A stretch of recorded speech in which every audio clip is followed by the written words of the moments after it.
Boa tarde a todos e a todas. Agradecer antes de nada, como toca, a presenza de todos e de todas vos aquí. Agradecer, por suposto, a Paco que tivese a ben compartir con nós pois esta xornada, que en boa medida tamén é a posta en estea ou a presentación dunha investigación máis ampla na que xa leva traballando un tempo. Non é casual tampouco que Paco se centrase no século XIV e que nós entendésemos que era necesario situar e presentar este período histórico no que son as nosas xornadas.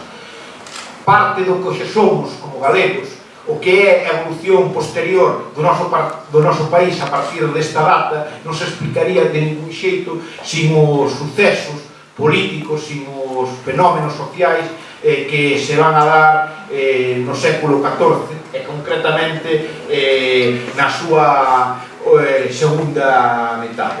Sin sair da mariña e a xeito de exemplificar para que caedes na conta tamén do alcance que este período ten no país, mas tamén na parte do país na que nós estamos, pois é simplemente o seguinte: pensemos que o que é o nacemento do condado de Ribadeo e o que é a conformación dunha norma de forma de poder político e tamén a aparición de novos sectores nobiliarios que veñen a sustituir a nosa clase dirigente autóctona, pois está ligado a isto.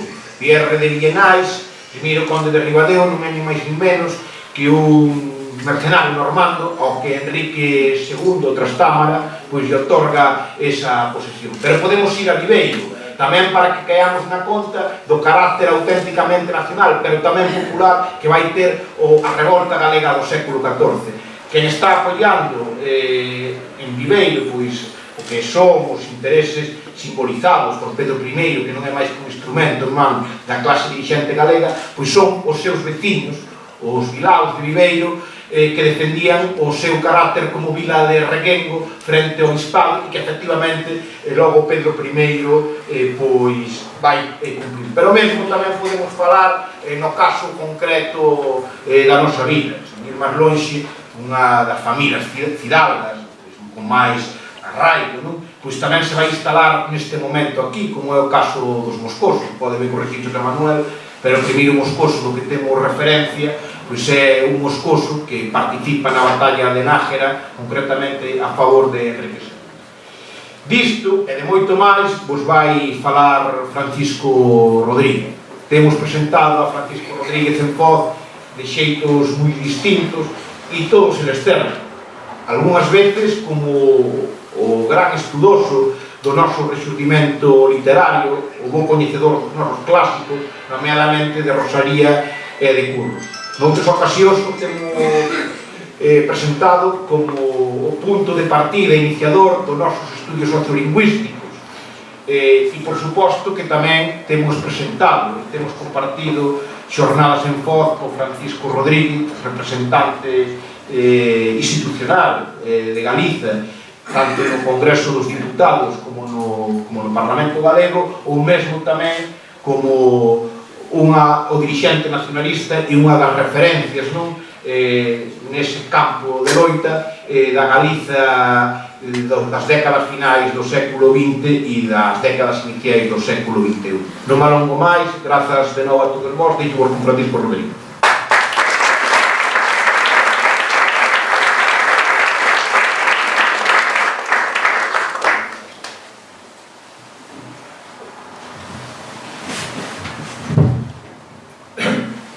Moi boa tarde e grazas a todas as persoas que estades aquí pola vosa asistencia e tamén, por suposto, o noso agradecimento ao Arco da Pomba, en particular a Ramón Hermida, que teñen a ben organizar este tipo de xornadas tan necesarias e fundamentais en un país en que, desgraciadamente, os seus habitantes desconocemos prácticamente todo de nós mesmos, non hai, desde logo, ninguna sociedade que teña un carácter nacional no Estado español que teña un desconocimiento tan pavoroso do que ten acontecido no seu territorio ao longo da historia e tan pavoroso respecto do que hai detrás das pedras dos moitísimos monumentos, mosteiros, catedrais, igrexas,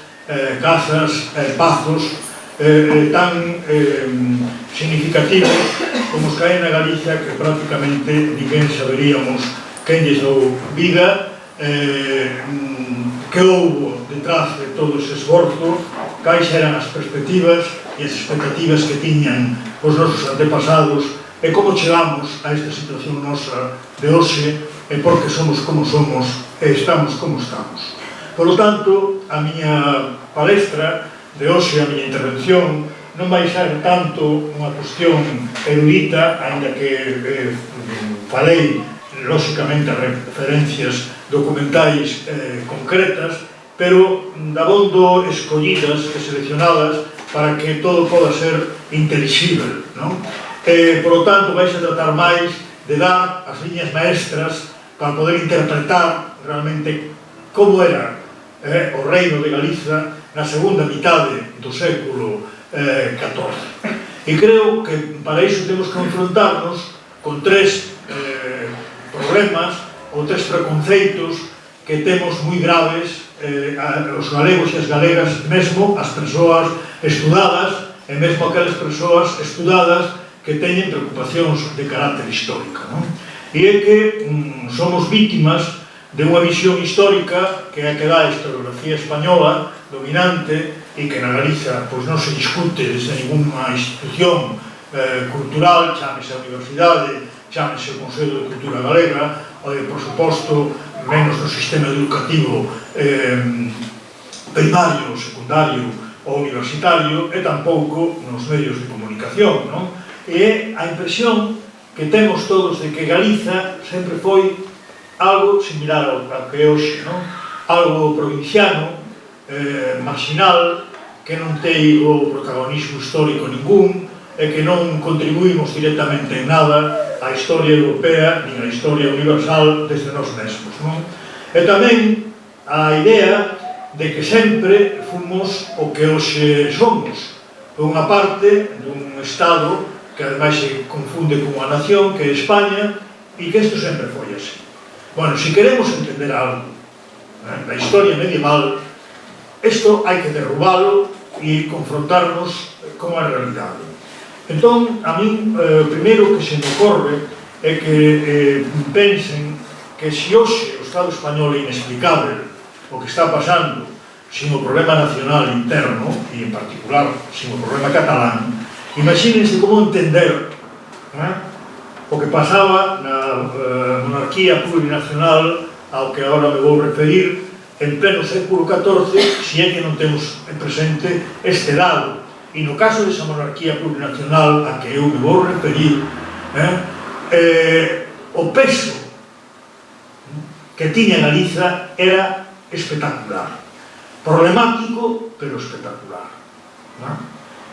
Entender o que aconteceu no que chaman Castela, León e Galiza na segunda mitade do século XIV, sin este dado da plurinacionalidade, das protonacións, polo menos unha sería Castela e outra Galiza, e un territorio máis ou menos híbrido, o que prácticamente funcionaba como marca de Galiza, que era León, pois, se isto non se aclara, realmente o que vamos facer vai ser reproducir ou ben a apropiación indebida dos dados, dos fenómenos e dos sucesos que aconteceron en Galiza por parte de León e por parte de Castela, que é o que fan hoxe as universidades leonesas e casteláns, sobre todo as leonesas, legítimamente, porque eles sí que teñen unha conciencia, a pesar de sentirse moi españoles e xelo, verdade? Teñen unha conciencia moi clara e empeza a vela, ademais, moi forte, moi dura en León, dicindo, non, señores, Castela é posterior.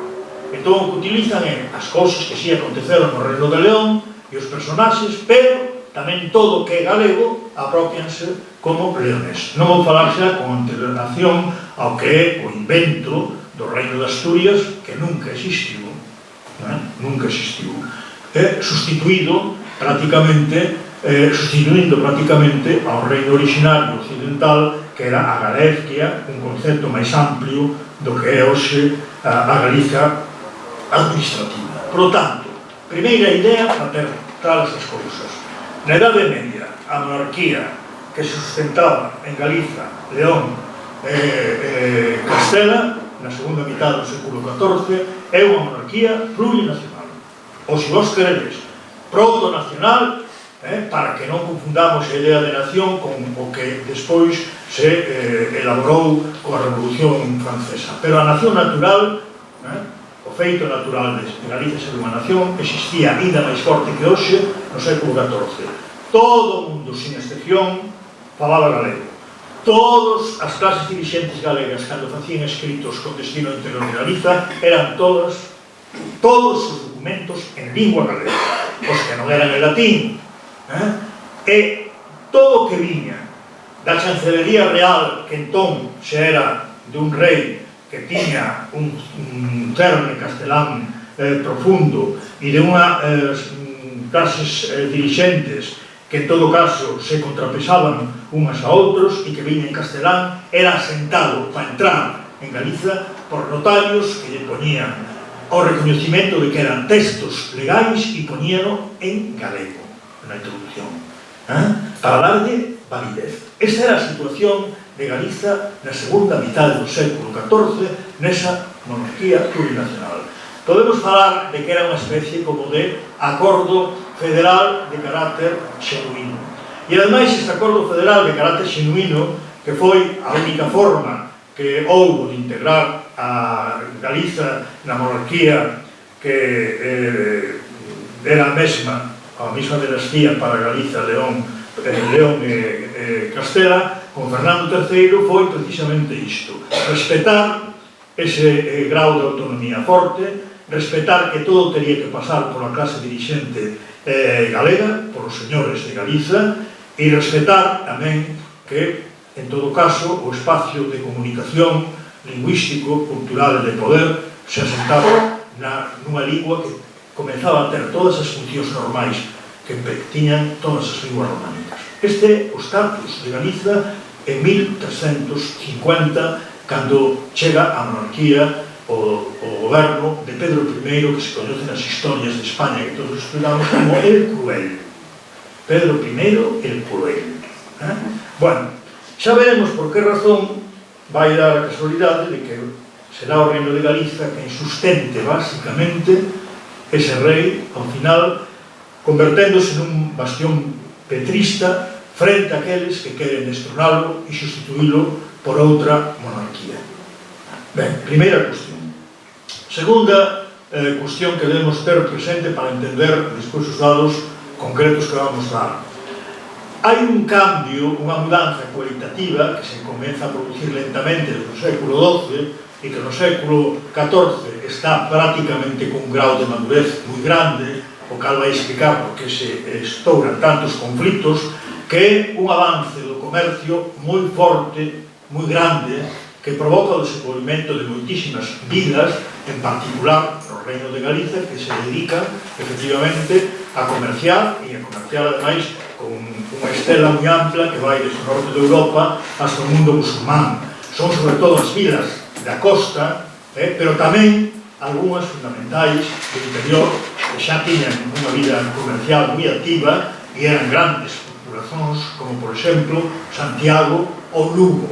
Lugo, francamente, foi a cidade máis importante de toda a Península Ibérica da parte cristiá durante moito tempo, e a altura de 1350 aínda era unha vila que posiblemente tivera unhas dimensións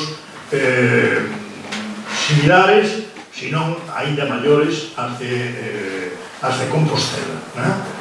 Pero as dúas tiñan unha relevancia por motivos moi distintos, e nas dúas eran, volvo a repetir, cidades con un movimento mercantil moi forte, con un peso dos concellos como asambleas veciñais de todos aqueles que tiñan un certo grau de poder económico, que estaban dedicados a actividades de tipo productivo ou aos servizos importantes, que era o que se coñecía co nome de burgueses, non aínda coa concepción que vai ter a partir das revolucións burguesas do século XVIII-XIX, pero sí eran burgueses porque habitaban na vila, porque se dedicaban a funcións de carácter productivo ou de servicios como eran os escribáns, os notarios, os médicos, todo este tipo de profesións que podían ser as profesións liberais en estricto senso.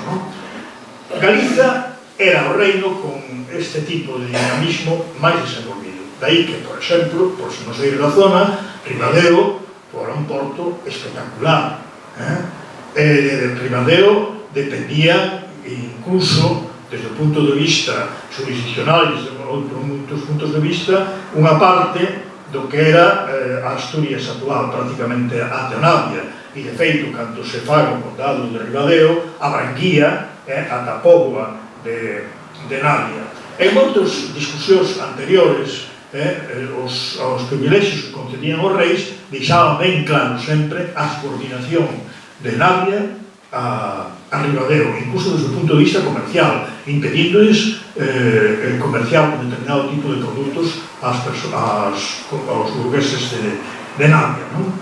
En terceiro lugar, e isto é fundamental, comeza a haber xa unha estrutura estatal mínima, pero que podemos falar de estatal, identificada co poder do monarca. Entón, había xa unha facenda pública que cobraba impostos de carácter real, había un certo exército, unhas hostes ou mesnadas que dependían de ter alferes que designaba o rei da clase dirixente dos distintos reinos. Había unha estrutura administrativa real de justizas, chancelerías. Bueno, isto que provocaba en unha monarquía plurinacional provocaba unha certa centralización, porque é verdade que a maioría desas disposicións reais, na medida que o rei tiña unha tendencia por castelán, non solamente se emitían en castelán, sino que ian, moitas veces, moi nesgadas, moi escoladas, de cara a unha visión que tiña máis que ver co reino de Castela que realmente co reino de Galiza. Pero é verdade que nesta época moitas desas disposicións, que se chamaban cortes, e que aparecían despois traducidas en edictos, en privilexios ou en documentos reais, no caso galego pasaban todas, seamos dixenantes, por unha certa peneira ou non se aplicaban. E isto sí é importante terlo en conta, pero sí hai un fenómeno de centralización. E por último, hai outro aspecto que compre ter presente para ver como se vai desenvolver o conflito ao que vamos a aludir, que o dogmatismo religioso que impulsaba sobre todo a presencia do papado en todos os reinos peninsulares empeza a ter unha certa crise, polo menos contestación desde dentro del mesmo. E entón hai ordes religiosas, especialmente os franciscanos, que presentan un tipo de cristianismo heterodoxo, que discute o poder autoritario dos bispos, que discute tamén a confusión entre o poder político da monarquía con o poder religioso, que ten certas ansias de reformismo social, de defensa dos pobres, e que discute sobre todo como viven os bispos, e moitas veces tamén algúns abades, e o comportamento de moitos mosteiros. Bueno, esta presencia religiosa heterodoxa é malo que en Galiza non se estudase, pero en este século e a comenzos del aparecen clarísimamente vinculados a conflitos onde os Castro, unha familia moi importante, despois me referirei, lles prestan o apoio precisamente para confrontarse con o poder de obispos que apoiaban causas, digamos, centralizadoras ou causas máis vinculadas ao reino de Castela. Ben, os preconceitos, por lo tanto, que nós debíamos de vencer sería, primeiro, acabar coa idea de que toda a nobreza era per se mala. Creo que este é un gravísimo defecto, mala no sentido que entendemos, non solamente mala moralmente, senón pola súa posición e pola súa función económica e social. e vou intentar aclarar isto mellor. A nobreza feudal, claro que formaba parte da clase superior da estrutura feudal, non? É certo que esa estrutura feudal tiña un carácter opresivo, centrábase sobre todo na explotación, no espolio de distintas formas e maneiras tamén, unhas moi duras e outras prácticamente moito máis soportáveis, de todo o campesiñado. Tamén é certo que facíase desde o punto de vista da justificación da legitimidade en nome de que cumpría unha función defensiva, se ti eras vasallo desa nobreza, que ademais tiña uns deberes de carácter paternalista, que eran non deixarlos de fame, a non ser que pose en momentos de grave crise de produción na agricultura, e que se producisen fames, epidemias de fame por eso, porque non chegaba para acumular, para darlle todo o que se debía ao señor, mas despois manterte ti, e entón aí había un problema, digamos, unha conflictividade. Pero tamén é verdade que esta nobreza era, en moitos sectores, era xente con cultura, con preparación, e que necesitaba legitimarse a súa dignidade tamén nun comportamento exemplar. Comportamento exemplar que podía ser puramente caritativo ou podía ser tamén entender as modificacións sociais que se estaban producindo. E, de feito, non solamente moitos desta nobreza chegou a aburguesarse no sentido, por exemplo, de ver ben os negocios, de participar en eses negocios e de facerse incluso protectora daqueles prestamistas que dinamizaban a vida, vos dades conta, nos burgos. E mesmo íntense eles tamén a vivir por temporadas nesas cidades. Por exemplo, Santiago, había moitos señores destes que vivían temporadas, non é solamente que foran persoas vinculadas aos castelos, ou que foran vinculados a algún tipo digamos, de reduto de carácter exclusivamente rural. Vamos ver como isto, a alianza nobiliaria dun sector da nobreza coa burguesía, prodúcese na segunda mitad do século XIV en Galiza dunha maneira clarísima e contundente. E a segunda idea é de non creer que Galiza era homoxénea en canto a súa clase dirixente, estar máis a favor da unidade nesa monarquía plurinacional con León en Castela que a favor de recuperar a unidade con Portugal. Por que? Porque gran parte dela non era só galega, era galego-portuguesa. Sentíase como tal aínda a altura da segunda mitad do século XIV. De tal maneira que o que vai ter máis protagonismo nesta segunda mitad do século XIV co reinado de Pedro I vai ser un galego-portugués. Os castros eran profundamente galego-portuguesas. Eran por nais, eran porque tiñan presencia en Portugal tamén con patrimonio, eran porque estaban emparentados con a familia real portuguesa, e eran porque prácticamente movíanse a un lado e outro dunha fronteira que non era definida. Non se podía definir unha fronteira no século XIV, nin no XII, nin no XIII, porque o propio sistema de relacións vasaláticas impedían. Eu podía ser vasalo dun señor do Reino de Portugal e, ao mesmo tempo, ser de outra parte dun señor que tiña patrimonio nos dous lados. Podían, xa empezando polo poder eclesiástico, Lugo era un bispado que dependía de Braga, non dependía de Santiago de Compostela, pero que os bispados portugueses, a maioría, dependían de Santiago. Hasta ese extremo estaban imbricados as dúas realidades. Especialmente a crise que vamos ver agora vai afectar a esa simbiose que houve durante moito tempo, a pesar de haber dos reinos diferentes, o de Galiza e o de Portugal. E unha das causas da crise que se vai provocar é que a clase dirixente galega quería a reunificación con Portugal como maneira de compensar que se había máis unidades no mundo peninsular occidental, como a que había entre Galiza, León e Castela, non tuvera Castela a hexemonía. Eso foron totalmente conscientes e tiñan unha estrategia determinada e apoyaron a Pedro I porque non era refractario a esa idea. E vamos a ver despois máis tarde. E por último, creo que hai que ter en conta outra cuestión moi importante, e é que non podemos partir da idea de que a concepción de Galiza foi cativa, ruín ou diminuída en aquel momento histórico prácticamente até o século XV, porque foi moi superior, desde logo, non só a que ten hoxe a súa categoría, senón moi superior á da maioría dos reinos da Península Ibérica, e como tal reino poderoso era reconhecido. E, por lo tanto, que o destino histórico que nos levou aquí non estaba determinado, eran unhas causas, e hoxe creo que as vamos a entender facilísimamente.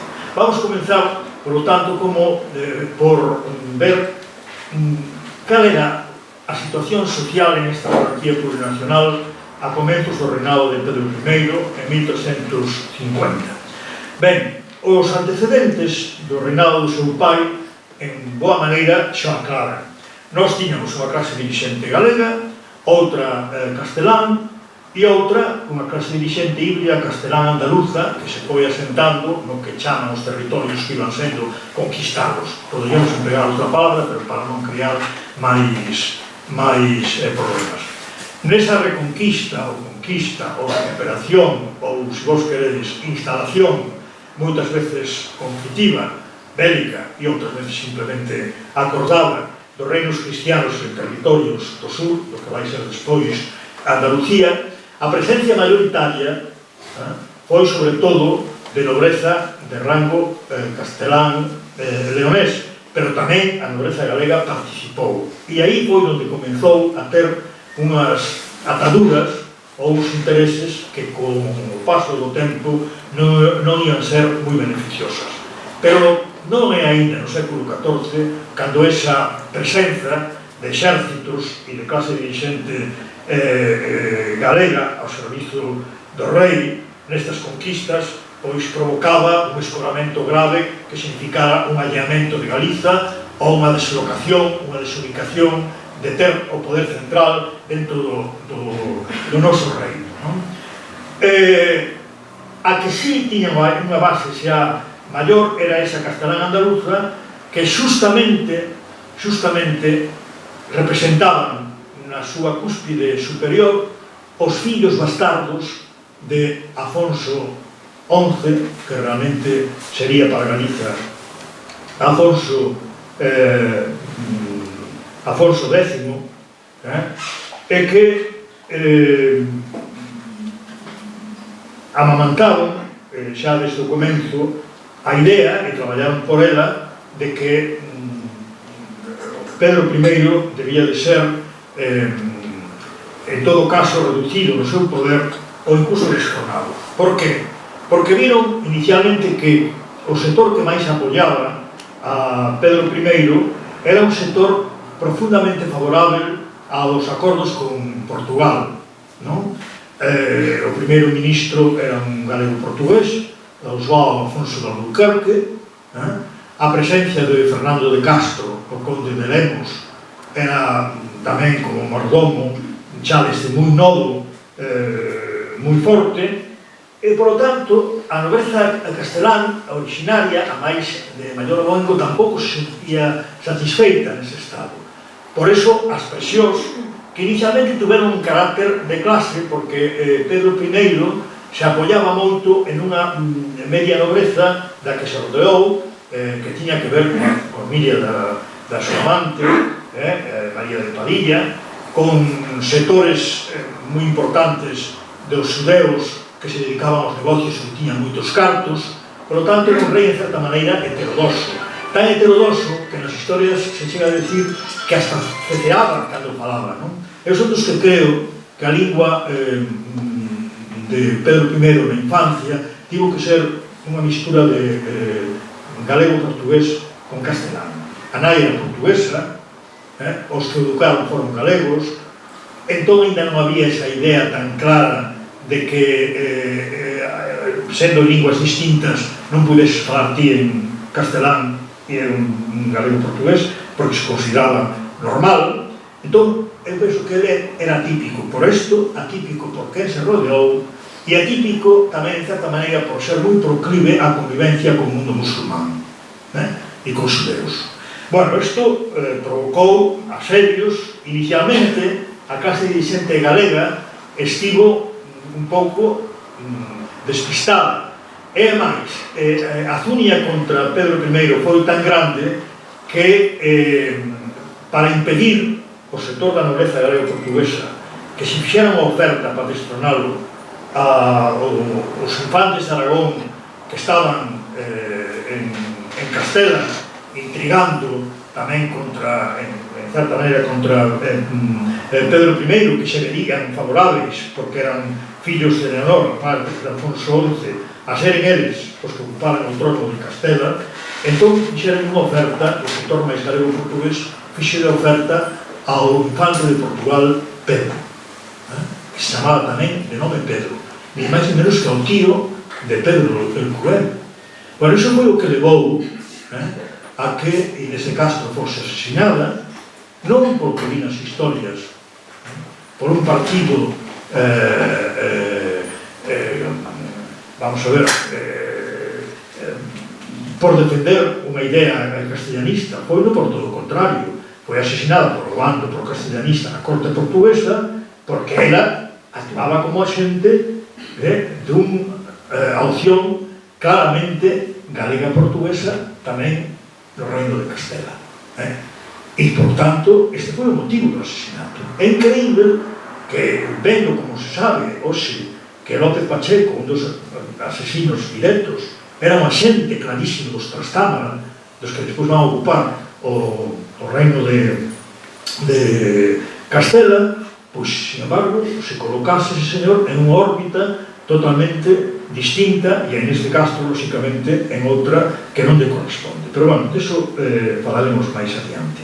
Ben, pois, nesta oferta é cando, na que participan tamén os Castro, é cando Fernando de Castro van descubrir precisamente que non é ouro todo o cor luz. É dicir, que detrás daqueles que intentan destronalo, pero desde unha perspectiva castelá, está un interés profundo en acabar coa influencia galego-portuguesa, en agudizar a hegemonía castelá, en desfacerse de todo tipo de tratados e ter unha política de cruzada contra o mundo musulmán e en non ter piedade con os judeus. Isto é o que se descubre. Ben, a partir de aí, entón, os Castro vanse converter nuns aliados profundos de Pedro I el Cruel. E esta alianza profunda vai facer que Fernando de Castro se convirta prácticamente non só, de novo, despois dunha crise momentánea, en mordomo do rei novamente, en que acabe prácticamente desfacéndose un matrimonio con unha irmá dos bastardos que querían destronar a Pedro I, e ademais de todo isto converténdose en alférez dos exércitos de Pedro I, que teñen que comenzar a combater contra o reino de Aragón porque apoia a saída Trastámara, dos falsos Trastámara, para Galicia.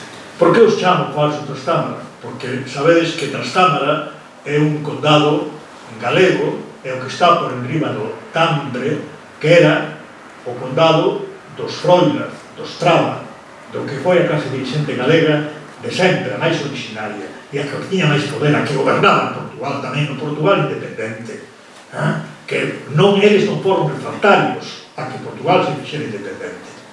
Por que? Porque pensaban que iso era sempre recuperable e que, además, como había unha clase dirigente galega-portuguesa, a os non se iba a manter. E esa idea continuou pervivindo a través dos Castro, que estaban emparentados con os antigos Traba. Esa idea de que eles eran señores de Galicia. Mentras tuvemos reis propios, había unha simbiose perfecta entre esta clase dirigente e Fernando II, por exemplo, ou Alfonso VIII, noveno que chaman os fillos de historia, que están enterrados na Catedral de Santiago porque eran reis galegos. Cousa que se oculta dunha maneira espectacular. Os tombos que hai na Catedral de Santiago teñen as súas imaxes a cabalo. Os tombos máis espectaculares que hai sobre o século XII de todos os reinos occidentais. Vales a León e se utilizan como se foran deles. Claro, os reis eran reis galegos, que sí que reinaban en León tamén, pero os itinerarios incluso de toda a súa vida, por onde pasaron, onde máis tempo tiveron, son todos claramente con Santiago como referencia. E eran de lingua galega, e foron os que comenzaron a normalizar a lingua galega nos usos da documentación, en sustitución do latín, e foron os reis de inicio dos cancioneiros galego-portugueses. Vaya se había corte en Galiza. O que non había era unha capital, ese concepto non existía. Había as cidades importantes desde o punto de vista simbólico. Santiago era o centro de todo. Lugo, León, eran as tres cidades importantes, pero non había a corte non estaba no sitio, era unha corte itinerante, e a itinerancia maioritariamente sempre levaba a Santiago de Compostela, sempre. Colledes os mosteiros todos que daban tamén vida e base económica e cultural, a maioría, a documentación toda é galega, de Sobrado, de Samos, de Celanova, tanto que até o arquiveiro da Casa de Alba a min reconoceume que el era historiador da Baixa Idade Media porque non quería ser da Alta, porque ao revés que ustedes, dijo, en Castilla non tenemos documentación. El mesmo chegou a me decir, mas dicindo, non, xa sei que a maior documentación da Alta Idade Media é toda galega, os tombos de Celanova son fundamentais, os tombos dos outros exactamente igual. As imaxes dos reis ante o século XIII son todas, están todas depositadas nas catedrais galegas ou no Arquivo Histórico Nacional de España porque foi expoliada, ou dos mosteiros, ou en un caso xa menor tamén, das iglesias ou das catedrais. Pero vamos, en concreto, no de Fernando II e Afonso IX, que chaman eles, que é o noso octavo, eso está todo na Catedral de Santiago de Compostela, o fundamental, o que se pode utilizar.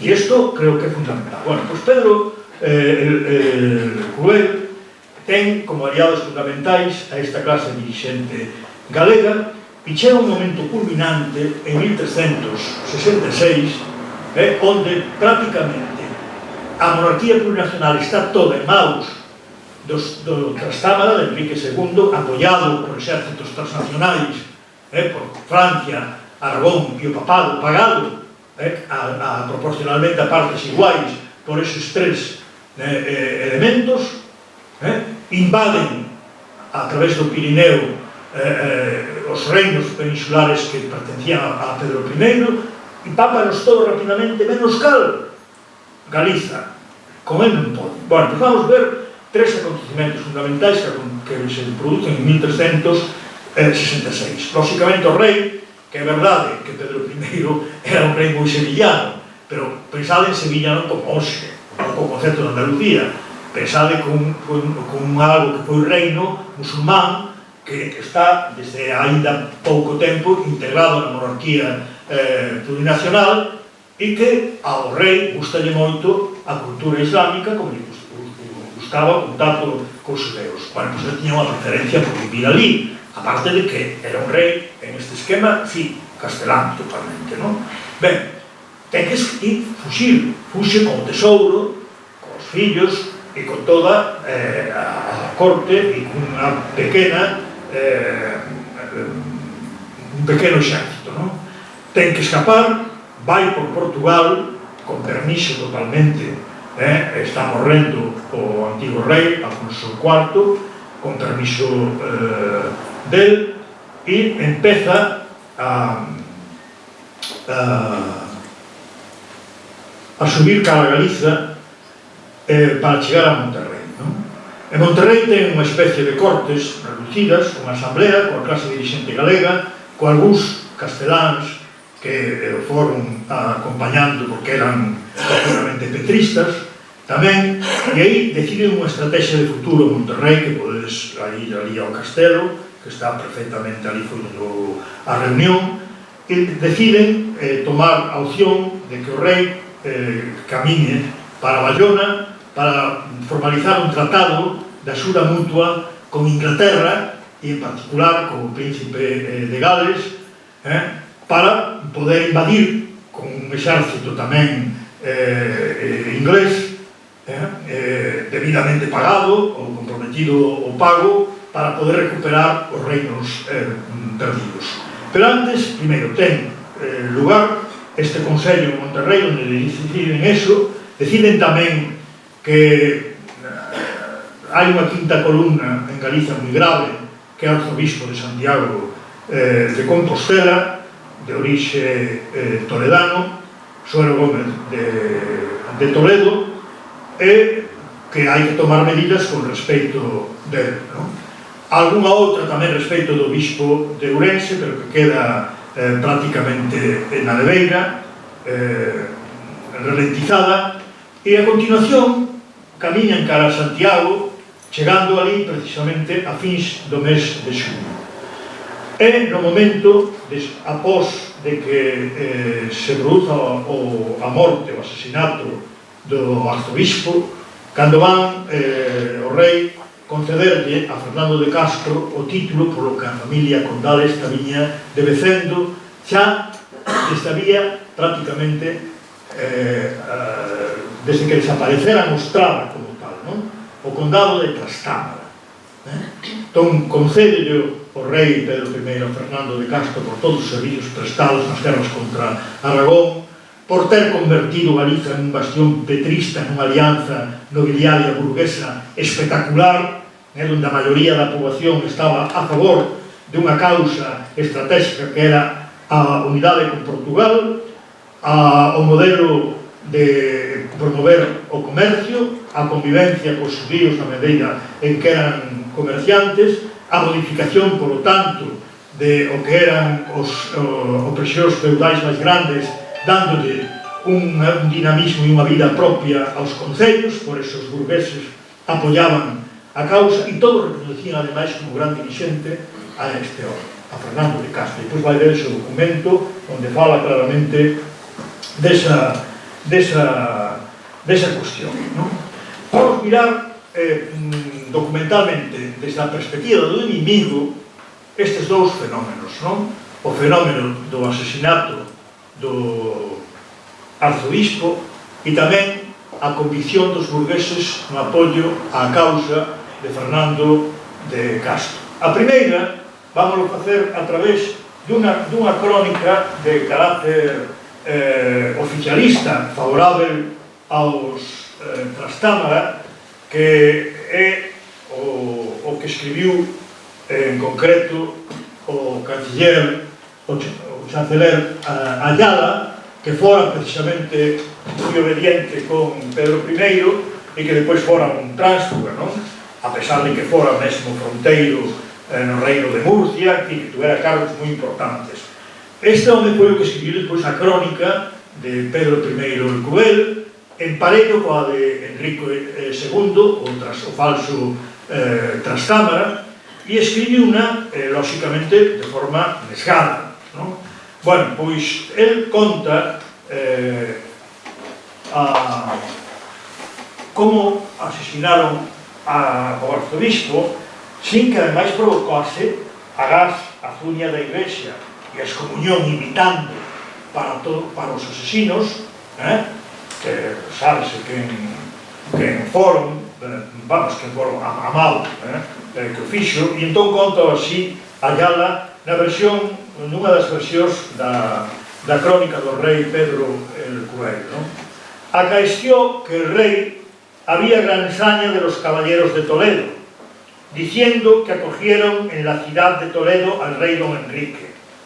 E un perrado arzobispo de Santiago, que era natural de Toledo, e pariente de los mejores de la ciudad de Toledo, estaba allí en Santiago, Y cuando el rey allí llegó, aconteció lo que aquí oiredes.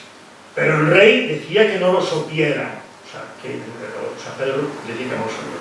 Y fue así que el arzobispo de Santiago, que decían Don Suero, posaba cerca de Santiago en una su fortaleza que dicen La Rocha, efectivamente donde vivían normalmente los arzobispos, porque eran también, los arzobispos de Santiago eran muy peligrosos porque tenían además un dispositivo militar muy fuerte, y mucho poder económico, e unha presenza en unha parte de Galicia fundamental. Todo que do Tambre para baixo até prácticamente o Borrazo, todo era terra de Santiago, con todos os portos, con todo, impresionados o poder que eso significaba. Pero claro, ter un arzobispo que fora favorável aos Trastámara era un perigo, non? Entón, e un día despois de comer en la siesta, el rey lo envió llamar que viniese a él. El rey estaba encima de la iglesia de Santiago. El arzobispo, luego que hubo el mandamiento del rey, partió de su castillo de La Rocha e vínose para Santiago. E viniendo por una plaza, llegando a la puerta de la iglesia de Santiago, donde el rey estaba, llegó en pos d'él un escudero de Galicia que decían Fernán Pérez Churruchao, en un caballo con una lanza en la mano, e homes de caballo en pos d'él. E llegó el arzobispo e matáronlo. E mataron a onde ande la dicha iglesia de Santiago que venía con el arzobispo, que tamén era de Toledo. E matáronlos dentro de la iglesia de Santiago. E allí dieron las almas a Dios delante del altar mayor. E dicen que el rey y los que con él estaban encima de la iglesia mirando, daban voces diciendo que no le matasen. E su padre de aquel, Fernán Pérez Churruchao, estaba como el rey. E como quiere que todos facían salvas de la muerte del arzobispo, pero según que los hombres cuidaban, no se atreviera ninguno a hacer tal cosa si el rey pesara. Que era apariencia, que el rey estaba aparentando, que él estaba detrás, ¿no? E fue esto fecho muy malo y muy feo, matar al arzobispo de Santiago, que es un santo patrón e defendedor de España dentro de su iglesia. España é o concepto xeográfico, quer decir, de todos os reinos da Península Ibérica, non? E mirade que non di que é o patrón de España, sino un santo patrón, é defendedor de España dentro de la súa iglesia. De todos os del mundo vienen a le honrar e visitar. Que fixera este home para merecer isto? Pois nada menos que nas cortes de Burgos, que prácticamente se canalizaron como rei ao Enrique II, que a invasión, nada menos que este home enviara, nos dades conta, presencia de arzobispado ás cortes que designaron rei a Enrique II. E ademais era un dos que impulsaba as relacións diplomáticas con o rei de Navarra para que permitise o paso pola fronteira, e tamén dos que era un instrumento do Vaticano, que estaba aliado con os Trastámara, por tanto, era fundamental eliminarlo. A excomunión imitando contra os que aquí, contra Churruchao, que tiñan uns antecedentes tamén de grande oprobio por parte do arzobispado na súa familia, que agora nos vamos a referir, teóricamente foi para toda a vida, para toda a vida. Pero os burgueses foron totalmente insensibles a este, viron ben, porque sabían que este home era un peligro. Por lo tanto, Galicia está vivindo momentos estelares, decisivos. E unha vez que o rei embarca na Coruña, camiño de Bayona para negociar con Inglaterra a axuda requerida, queda ao frente de Galiza Fernando de Castro para garantir, non solamente ao frente de Galiza, tamén ao frente de León, pero sobre todo para garantir que Galiza non entre o trastamarismo. Bueno, hai un asedio de Lugo que dura 2 meses, como os exércitos transnacionais non consiguen asaltar a cidade. Por qué? Porque además aí dase alianza cos burgueses de Lugo, dase alianza con o bispo López Aguiar, que era un petrista, Pedro López Aguiar, que era un petrista convicto, era dominicano, dos padres dominicos, E era un home que, igual que no momento desa convulsión había anos donde Fernando de Castro fora errático e se aliara con todos a nobreza contra él, hasta que descubriu cal era o xogo en que estaba todo, e que chegou incluso tamén a asediar Lugo con Enrique de Trastámara, quen se encargou de atacalos foi a propia clase dirigente galega que era petrista. Ben, pois, en ese momento Lugo resiste e entón dá tempo que entren outra vez os exércitos transnacionais. Ben, xa vou acabando con as referencias, e entón recupérase o poder petrista outra vez, pero lóxicamente, claro, volveuse a producir outra vez outra invasión trastamarista. Galiza permaneceu ao marxe, aguantou, resistiu, non puderon entrar, pero claro, na segunda, cando ven xa a segunda invasión en 1367, que vai acabar na trasedia de Montiel, que todos coñecedes, aí quen está é Fernando de Castro, defendendo con as súas hostes o petrismo, gañan os exércitos trastamaristas multinacionais e mercenarios, e incluso cae prisioneiro Fernando de Castro, caen moitos máis, pero como continúa prácticamente Galiza indemne, o Trastámara ten que levar os exércitos ao único lugar que é terra independente e que odia aos falsos Trastámara, e entón, bueno, vai con todo o seu exército, o Fernando de Castro vai preso nese exército, invaden Portugal tamén, porque sabe que dá protección a toda a clase dirigente galega. Fernando de Castro consigue fuxir e levanta incluso unha enerxía ainda moito maior en Galiza contra o trastamarismo, de tal maneira que o episodio espectacular que se produce non solamente que Galiza resista frente a todo ese exército multinacional, sino que se producen fenómenos tamén dunha modernidade espectacular, onde o propio resto documental que nos queda, porque todo foi destruído, desde a perspectiva do propio obispo, os burgueses son donos da cidade de Santiago de Compostela, o obispo Rodrigo ten que fuxir, que antes fora petrista, pero que se pasara ao trastamarismo, ten que abandonar a cidade pola revolución burguesa, e entón hai un documento que se conserva no tombo C da Catedral de Santiago, frente a todo o que destruíron, que está lóxicamente en galego, como ten que ser, como era todo o interior da Galiza.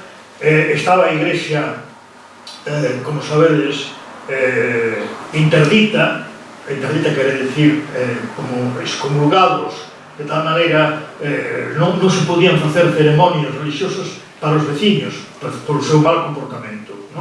E entón, o Cabildo decide facer os rezos dentro dun reduto que era o Tesouro. Bueno, pois mirad o que pasa. Entón di, están reunidos todos para decir e rezaren as horas no dito Tesouro, por cuanto estaba dita iglesia de cidade interdita, por cuanto os do concello da dita cidade se alzaran como el rei de Portugal, o el rei Fernando I de Portugal, de Galiza, precisamente porque os clase de galega quixo antes de que pudera ser o falso Trastámara. Ahora o rei tuvera que irse para Portugal porque estaba invadido por os exércitos multinacionais, precisamente para impedir o apoio a Galiza e para intimidar, para que acabara con ese tipo de política, non? E entón, con o rei de Portugal e con don Fernando de Castro, e vaniron dentro o arzobispo don Rodrigo e se alzaron co señorío da dita cidade que lle volvera a dar o Trastámara por privilexio en 1369. Entón chegaron a estes homes vos o dito tesouro, Joan de Campo, fillo de Fernán García do Campo, Vasco Martí Xerpe, Fernán Eans Abraldes, Aras González e o seu irmão Gómez Aras Xarpa, Aras Pérez de Cara, vai enumerando todo o nome dos burgueses, non? E dice tal, todos, Guterres tal, e outros moitos do dito concello.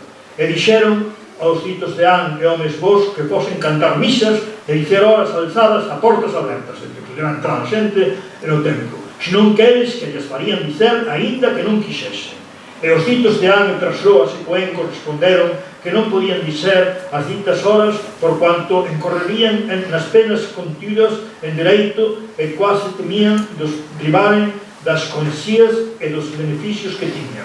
E os reditos do Concello, a voz do Concello,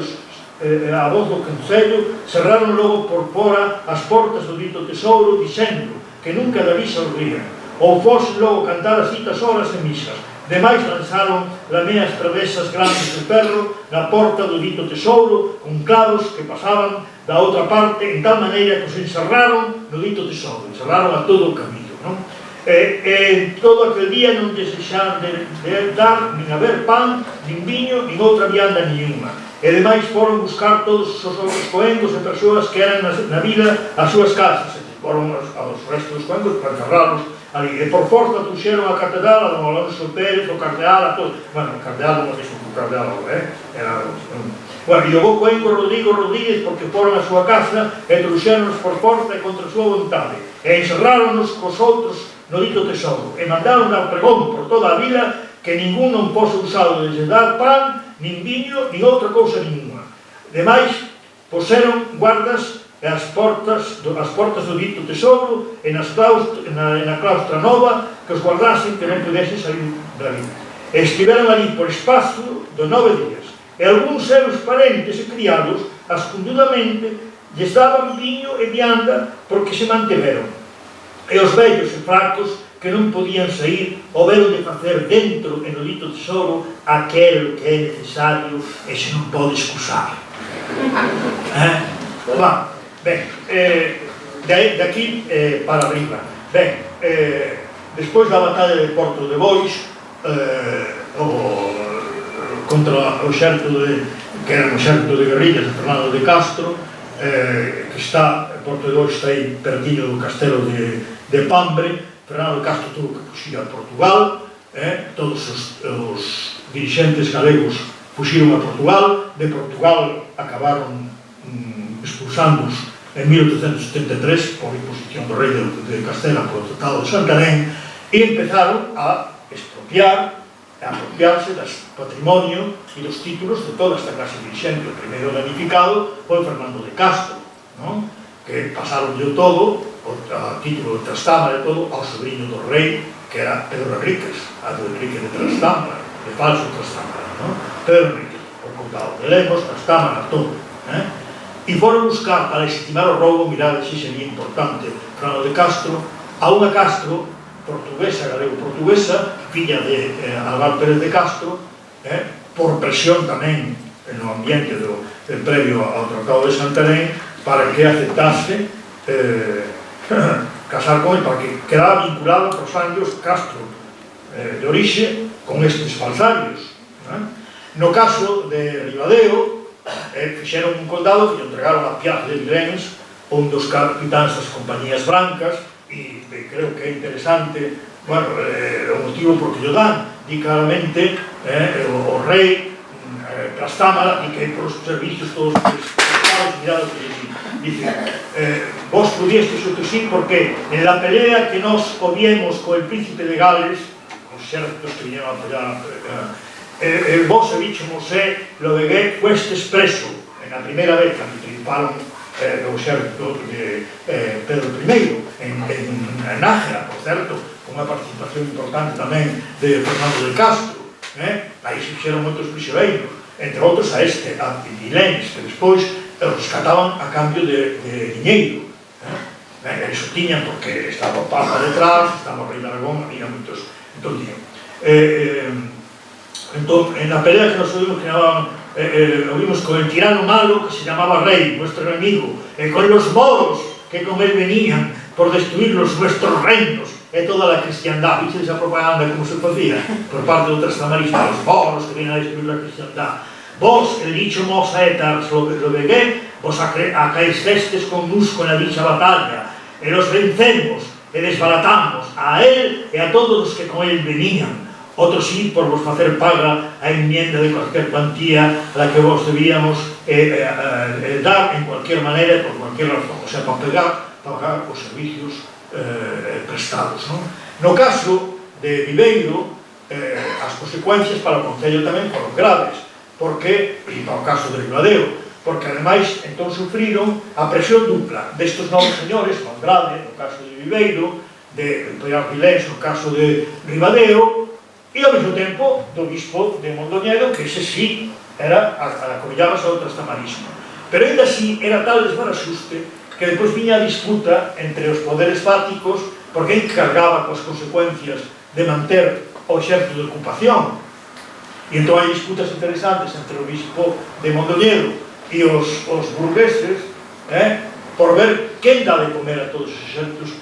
Galicia quedou con estranxeiros ocupados, estranxeiros bretons, franceses, normandos, de todo tipo de condición, pero non 2 ou 3 anos. Cando chega o exército do duque de Lancaster en 1975 para recuperar a coroa de Castela, León e Galicia como legitimistas, posto que estaba casado con Constanza, filla de Pedro I, e co apoio de Portugal, resulta que todas as vilas galegas tiñan un escuadrón militar aínda do exército de ocupación. É dicir, que a nosa historia non fracasou por un motivo interno. Nos fomos vencidos en o contexto dunha guerra internacional, a guerra dos 100 anos, a través de exércitos mercenarios de fora, que esos foron os que torceron o destino normal do país. A partir de aí, claro, as cousas foron moi problemáticas, comenzou a ferida lingüística, lenta, ainda non, pero comezou, quedou unha clase dirixente aí nunha parte pequena, pero xa con menos poder e moi implicado todo o resto que tiña unha perspectiva que ainda vai dar os seus coletazos importantes, e mirade a forza que teria o país, que hasta os condes de Lemos despois, que xa veixes que son ahora montados en unha expropiación indebida, acabaron tendo un certo sentimento do país, ainda no século XVI e XVII. O Pedro Fernández de Castro ponía os nomes tamén dos pasados, porque era onde estaba. Eles eran conscientes de que estaban ostentando os títulos, e les quedou tamén esa idea de Galiza, e de que eles falaban en castellano, eran de cultura castellana, pero nos vemos con a boca pequena. Aplausaban cando había conflito porque algúns nobres seguían defendendo a unidade con Portugal, e cando se puxeron os católicos, os barbotes, para o baixo. Pero, o importante é saber que a crise do 14 foi no contexto dunha guerra internacional, a Península Ibérica, internacional europea, e que non fracasamos por nós.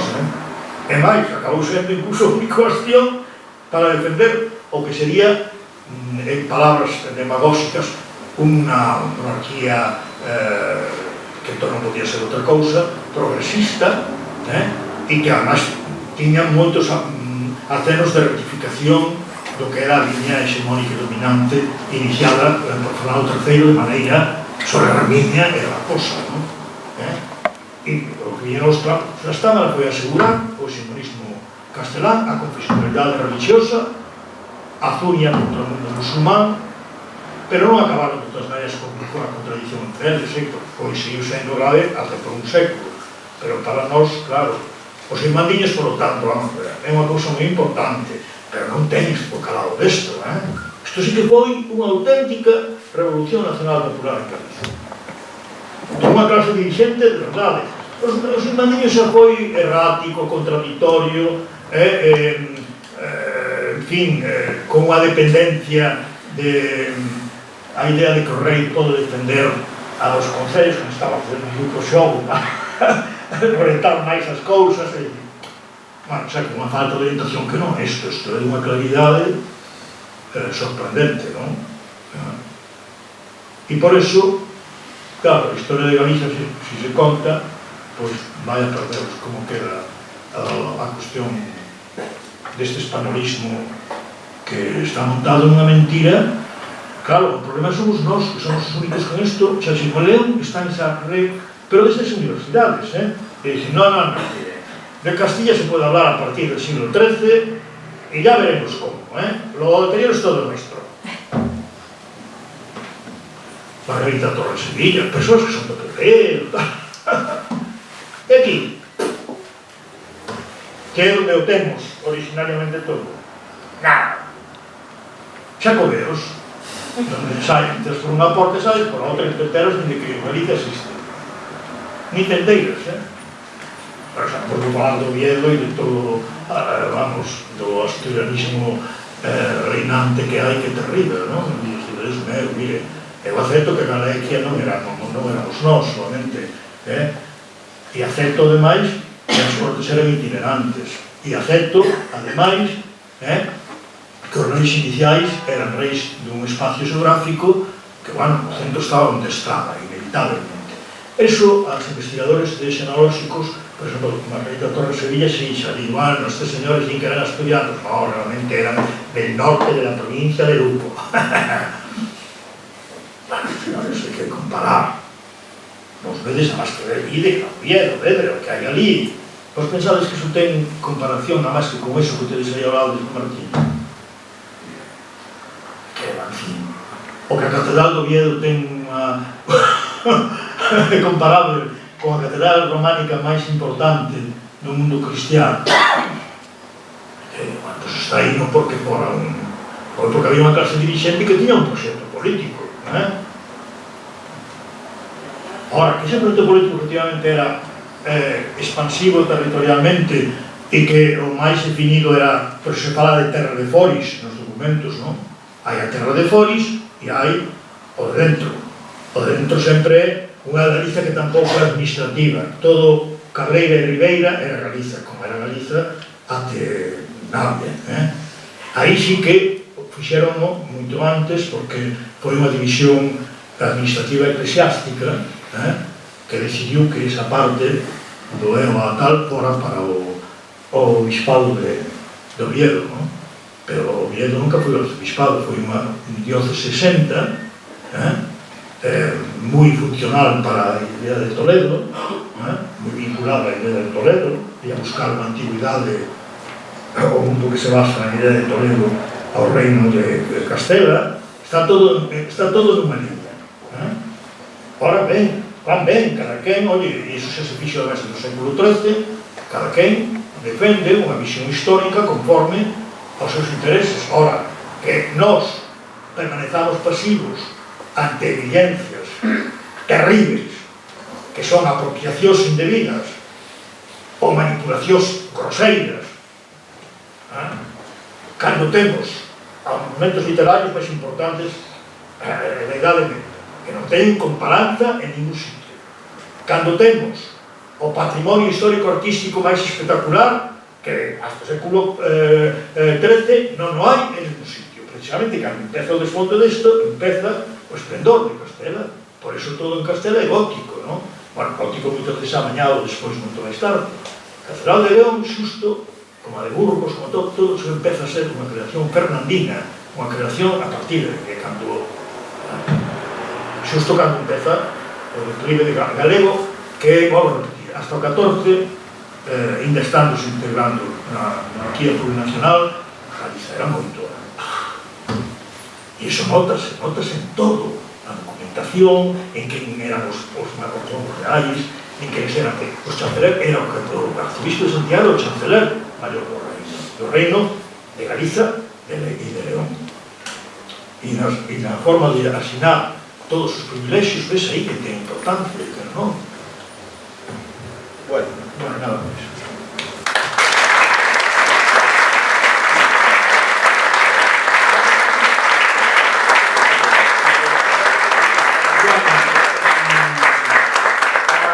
Abrimos unha quenda de debate, opinións, preguntas. Bueno, eu comprendo que se non se fai un viraxe conceptual mental na cabeza é que é imposible. É imposible porque non se entende nada. Ni os historiadores españoles están para beneficiar eso. Nos parte da idea de que España sempre existiu, se está, eles o teñen claro, non? Da igual que ti señas, bueno, as exposicións que se fan non dos reales, Monforte é unha cidade leonesa, Coruña é unha cidade leonesa, pero é unha exposición que se fixo en Coruña sobre o foro que din falsamente que o inicio da cidade, non? O foro de Afonso VIII para o que chaman Fundación da Coruña. A exposición na Coruña estaba Reino de León, empezaba en Ortigueira, pasaba por Monforte e acababa en Villalpando, e aí, o Reino de León, sin chistar ninguén. Dices, bueno, pero isto, oiga, mire, pero que documentalmente aquí pon que este señor era rei de Galiza e de León. É que somos tan negados, tan autonegados que hasta negamos o que vostede di que son os documentos. Pois sí, e nos quedamos tranquilos. Bueno, non hai... sí, Flor. Sí, no, solamente, bueno, quería agradecerche a charla tan interesante que acabas de dar, e todo o teu traballo, todo o teu estudo, porque justamente eu creo que axuda a mellorar o autoconcepto que temos os galegos, do que hai moito que traballar, creo. E logo é unha pregunta que non sei se é retórica, pero non se está facendo nada para evitar isto. Que fai a universidade? Porque estás falando de que se sigue roubando documentos, de que se sigue roubando identidade. Bueno, identidade xa sabemos que se rouba por moitas vías, non? Pero algo que está tan documentado, non hai maneira de frenar. Que parece resistirse a eso, é tan derrotista, non? Non, vamos a ver. É que nós moitas veces, cando se fala de que a unidade de España é unha unidade xerarquizada a todos os niveis, pois hai moita xente que non quere creerlo. Pero o problema é que esa unidade de España, xerarquizada a todos os niveis, incluído o cultural e o histórico, ten a súa principal vítima, somos nós. Claro, eso, se na escola non se fai un traballo nunha determinada orientación, se na universidade non se fai tampouco, se mesmo desprezase os esforzos que se fixeron históricos, porque non por así. Vamos, hai unha historia, que é a historia de Biceto, de Benito Biceto, que ten moitos efectos, pero para o século XIX en que foi feita, é unha historia, primeiro, baseada en documentación, fundamental. Segundo, nos riscos xerais básicos, moi boa. Tan boa que é capaz de discutir a numeración dos reis, e decir por que razón, e explicar por que razón ten que ser Afonso VIII e non noveno. É tan boa como para explicar que, efectivamente, temos que falar dun concepto da Galicia e de reis galegos. Depois ten problemas derivados, por exemplo, da españolidade. Como era un progre republicano e demócrata e non sei cantas cosas máis, toda a nobreza é mala, todo o mundo eclesiástico é malo, e, por lo tanto, todo o que non seña burgués non vale. Co cal, chega ao século XIV, e entre que tamén é antiportugués, sin saber o pobre, pero é, e como non lle funciona o esquema, entón, Fernando de Castro e todos estes non lles vale. Entende? Bueno, pero é por españolismo, non é? O sea, que incluso estas historias que son boas e que adoecen no fondo de españolismo son tildadas de panfletos nacionalistas. O a de López Ferreiro, que é espectacular, un señor carlista, regionalista barato, un católico profundo, pero ten unha documentación, o vengo da Catedral de Santiago, manexou o primeiro, porque tiña posibilidades de facelo, toda aos tombos da Catedral. Bueno, creéndose, señor, dá para entender de sobra si tes en conta o chip da mudanza conceptual, para saber ler dentro do aquelo. Pero a documentación está, o básico está, os dados están, e os dados son alumeadores, se te queres ver. Bueno, pois, utilizan máis. Agora, a López Ferreiro, aos señores catedráticos das Universidades de León que os de Galiza. Mentras que fan os de Galiza, idade media pouca. E cando fan, oye, non sei se é casualidade, pero sempre é para demostrar, ou intentar demostrar que Galiza sempre estivo así. Pero hasta cando fan do Rei García, uns despropósitos que dices, el proyecto del Rey García fue un fracaso. Y dices, bueno, ¿y cuál es el proyecto del Rey García? Hasta familiar, porque no tuvo hijos. Porque é para demostrar que o que se di uns filhos supostos, que é unha hipótese del, que serían os antecedentes dos Castro, Fernando García, sería realmente o origen que ten moito sentido. Bueno, pois iso defende unha catedrática dunha universidade leonesa. Un catedrático da Universidade de Santiago defende que se nos así. Entón, dice, bueno, pero para que lles pagarán? Isto cando falan. Cando falan. Pero o grave é que vos sabedes que o proceso institucional vai nunha dirección, cal é todo o que non defenda a institución académica oficial non vale. Porque eso hai 30 anos ou 40 non era así. A xente ainda iba algo, a xente que estudaba, iba a libros na libraría, podía toparse con cousas que na institución académica non lle daban. Por exemplo, eu todo o que aprendí de gramática ben aprendido, aprendino gramáticas argentinas, estruturais, nos anos 60. Eu fui a eso, e aprendí aí. Por suposto, lle daba máis crédito á señora Manacorda de Rossetti, que ao que me podía aprender de minha identidade. Pero esa mentalidade hoxe non existe. Hoxe, un alumno é un señor que ten que preparar non sei que, non sei que, e de máster, e todo é, si a verdade non é a verdade revelada por a institución, todos é sospeitoso. Bueno, ese fenómeno que se agudizou perjudica moito. Ora, é verdade que a pesar deso, e aquí onde está a pequena esperanza, hai xa bastante xente relativamente que quere ir por outro camiño. E de feito hai moitas publicacións, deixando xa a parte o caso de Anselmo López Ferreira, que ten unha historia medieval francamente moi aceptable, moi boa, e que ten tamén as súas cuestións derivadas ainda de algún problema conceptual. Por exemplo, o seu antilusismo leva-o a que non vexe determinado tipo de cousas, pero no fundamental é unha historia, vamos, ben e a anos luz do que é académica. Hai publicacións que se fixeron sobre a terra de Lemos e Condado de Lemos cando o goberno do Partito, que son profesores de alguma universidade portuguesa, que están ben tamén, non teñen ben. E depois hai señores que se forman na Universidade de Santiago, que non sei o grado de vinculación que teñen, non son profesores da Universidade de Santiago, pero que sí foron formados aí, e que eles por libre van traballando ben a través de internet ou en publicacións que a verdade é que xa empezan a estar moi ben. Por exemplo, hai unha publicación dun señor que se chama Izquierdo, que imagino que será familiar de Izquierdo Perrín, que é un dos grandes predostes do medievalismo da Universidade de Santiago, que se é o fillo ou o sobrinho tal é maravilloso, porque o pai xa moi ben, xa non acepta os dogmas do...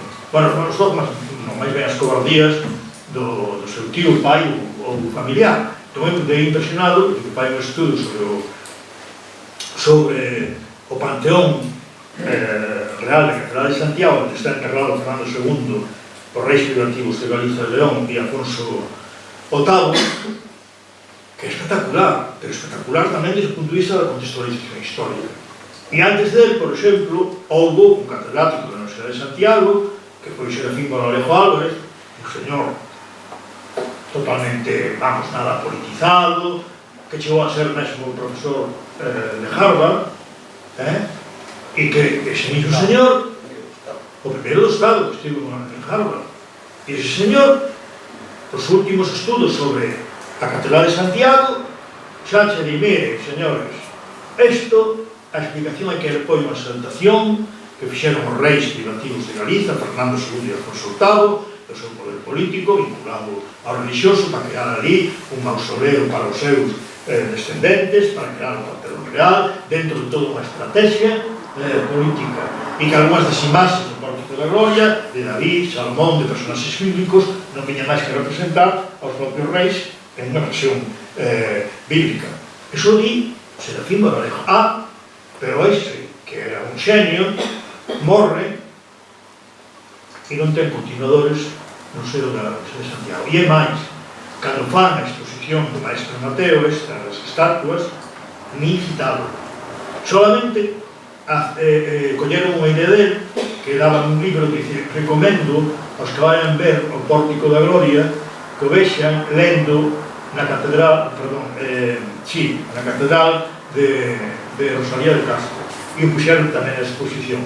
Pero depois a teoría del sobre a vinculación ao reino de Fernando II e Alfonso VIII, que están ali soterrados a 20 metros, nin citar, nin citar. Bueno, entón quero dicir que hai moitas vías de auga criadas. Cal é o problema? Que o sistema educativo impide a entrada deso. Que ahora xa hai, e comeza cada vez a haber máis xente, pero non se oficializa. Hai, tanto na Catedral de Santiago de Compostela e en toda a aparataxe que hai en riba, eso impide, sigue ainda Reyes de León, ali, e vamos, este Izquierdo, que ten ese artigo nun libro que publicou o Concello de Santiago, foi un dos comisarios da exposición, o sea, que se ve que é un rapaz, ou un señor, non sei, é un rapaz seguramente, que se atreve a escribir nun libro que está patrocinado ou promovido para o gran público, o que non pode facer nunha, como comisario, nunha cousa pagada por Fundación Barrié, patrocinada pola Xunta, controlada polo Arzobispado e cosas polo estilo. Pero, bueno, vías de auga, moitas, e se está mellorando. Ahora, a eficacia, nula. A nivel do grande público, nula. Bueno, non vexo máis mãos levantadas. Hai unha pregunta máis. Arrugo. Só felicitar primeiro a como do barco pola xornada, sempre mira o que veño. Hoxe supúxome contradición, supúxome contradición porque non me escoller. Pero felicitar, por suposto, tamén a Francisco Rodríguez pola exposición, porque ademais eu teño esa lagoa, a formación académica, despois a miña vida profesional que se desenvolve non en Madrid, en Asturias, tamén te centro despois, día a día, que non te podes centrar en pero Marx me repite unha frase que espero, por favor, que non me entenda mal, porque me parece moi significativa dos cambios que se están producindo para ben. É dicir, eu me imaginaría, hai 20 anos ou 30 anos, escoitar a frase a revolución Martín Maldiña e non sobreentendí que a mí os ni moito menos, non os sobreentendí, que non ten punto de comparanza con o que pasou no século XIV. É dicir, que temos que aprender a ver o protagonismo desenvolvido por unha clase dirigente que era nobre, con todos os defectos que iso comportaba nesa época, pero aprender a ver e a mirar para esa achega histórica para sacar conclusións para seguir construindo esa identidade. Entón, en ese sentido, gustou moito a exposición. Pero esa frase que me marcho con algo esperante, aparte de comentar o que quería agora de que se están abrindo fisuras, grietas e que hai que seguir insistindo, o traballo cultural de base leva o seu tempo, que é usado, pero está aí, estará. E que aprendamos a ver as achegas da nobreza galega no seu momento e o que tiremos de positivo para seguir os momentos que hai. Eu o que acho de menos é que unha clase dirigente actual, eu me refiro a un grupo concreto sobre un espectro social, que encontre utilidade desses pronunciamentos sabendo escollelos de forma inclusiva e integradora. Porque é que eu hai uns anos puxenme a ver un momento de máis que tocou o programa de saúde e un tempo para ver unha novela ambientada na Costa da Morte, a Costa do Solpón, onde tamén tiraba dese fío histórico da nobreza galega na zona da Costa da Morte, que para mí resultou precioso e que a recreación, a continuidade do libro da Illa do Tesouro, e tiraba moi ben dese fío, falaba de feito tamén notadora aquí nesta fío dos traballos, que o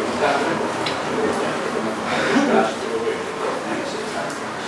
a actividade recreada desde todo o perfil asociativo, obras como esta, e neste aspecto creativo tamén, que nada, os felicitados que ben máis.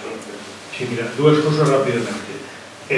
A nobreza, co sustento fundamental de todos os burgueses, pero non de dos sitios, é que é iso espectacular.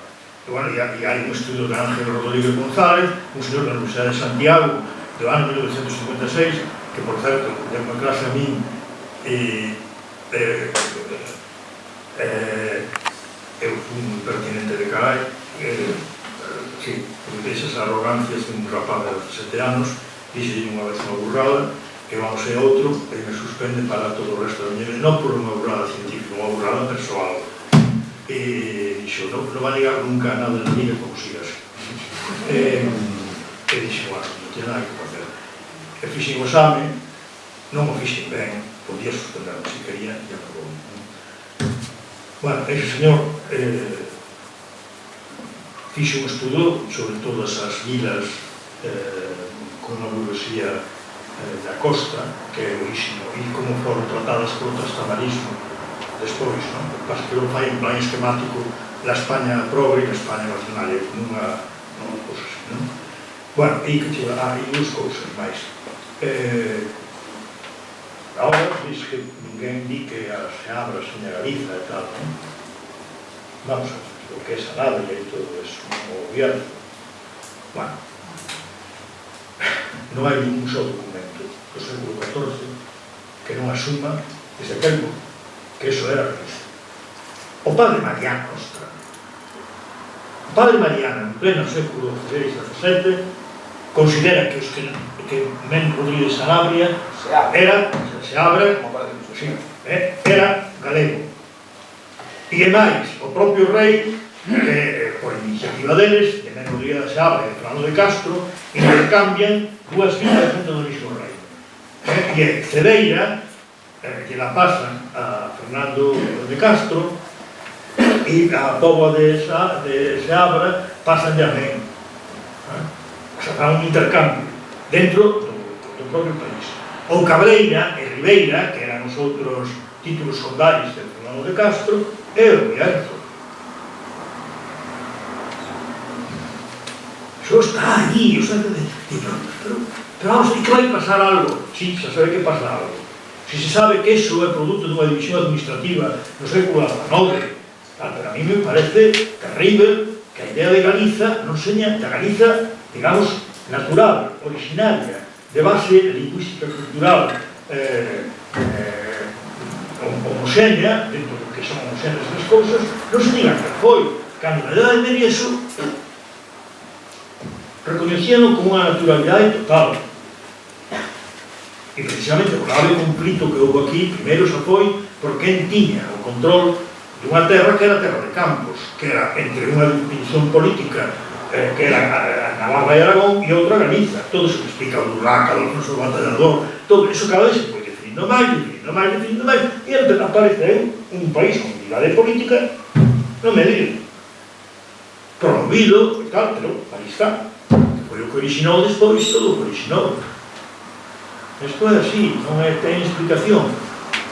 E en Terra de Campos notas a influencia galega, vamos, medieval, todo mundo mira, o guía de Carrión de los Condes en Puerto Así, cando lle dixen, sí, pero os traba tal, e dixo, pero esos eran moi importantes. O guía de, o sea, que saben máis do que parece. Sí, saben moito máis do que eles, sí saben. E era un señor afiltrado, que tiñan os guías gratuitos, non les pagaban unha parte deles, estaban moi cabreados os que eran de número, porque dicían que eso era unha política turística, pero en todos os sitios tiñan un guía. Se soltaban unos rollos de esa, que tanto te dicían, pero eso é galego, tal. Non, sí, que estuve os flaitas, os coitas, tuveron que verse. Entón, aí a última cuestión. Cando fun ao artigo da Caza de Arba, o señor que é profesor da Universidade de Alcalá de Henares, despois dunha situación moi desagradable, pero así moi conflictiva, de tensión forte entre os dous, tuvemos unha discusión, cada vez foi mellor, e ao final díxeme, bueno, si, a pregunta do millón, e si eso es así como usted dice, ¿por qué en la Universidad de Santiago no lo dicen? Dixen, bueno, usted terá a maior explicación que usted sabe que aquí todos son corporacións, endogames, tal, porque creo que se equivocan, porque hoxe se ti se fan un favor, se lle pasa a eles, xa está, non é que ti dependa solamente deles, eso é recíproco, entón non sei por qué. Bueno, pero seguiu máis adelante, dixe, bueno, eu teño que reconocerme, dixo así, textualmente, que eu até hai 2 meses pensei que o título Trastámara era un título asturiano. Profesor titular de Historia Medieval de Baixa Edad Media na Universidade de Alcalá de Henares. Dixenlle, non, pareceme normal, xa o sei, dixe, non, xa sei que eu. E además, que usted me explica, eu tengo un estudio moi importante sobre a chegada de, como era, Felipe el Hermoso e a súa muller, a explicación por que viñeron pola Coruña. E teñen un traballo moi importante que comendo ler, tal. E claro, iso impacta con o que usted me dijo de toda esta clase dirigente que era tamén profundamente antitrastamarista e pro-portuguesa e tal. Enlaza porque, claro, viñeron por la Coruña porque eran, sabían que iban a ser recibidos por moitos sectores da nobleza que eran contrarios a Fernando o Católico. É o mesmo.